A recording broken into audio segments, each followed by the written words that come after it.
So let's go back to the quote from part 1. Your purpose is to make your audience see what you saw, hear what you heard, and feel what you felt. Relevant detail, couched in concrete, colorful language, is the best way to recreate the incident as it happened and to picture it for the audience. So we talked about the details, what you saw, what you heard, and what you felt. Now let's talk about the second half of that quote. Relevant details, remember that, couched in colorful language. The next piece is important, to recreate the incident as it happened.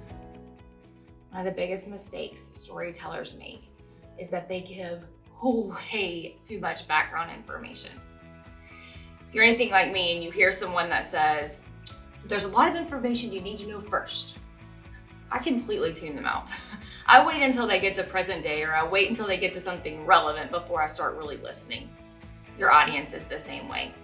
So one tip that can help you make sure you start right in with the story and recreate the incident is going back to grade school and thinking about how you learned how to write a paragraph.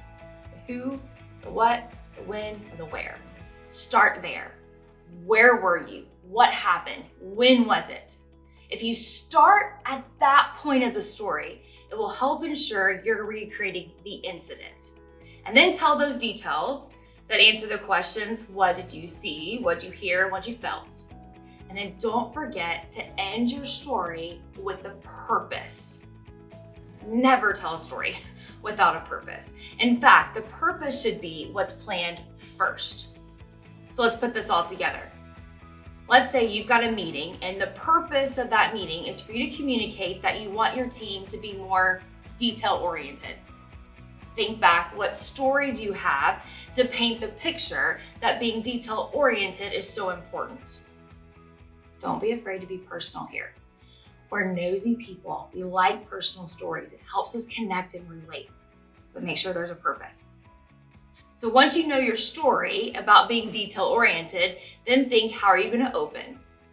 What details can help you make them see, hear, and feel what you felt? And then make sure you finish by letting them know the purpose of that story. Good luck.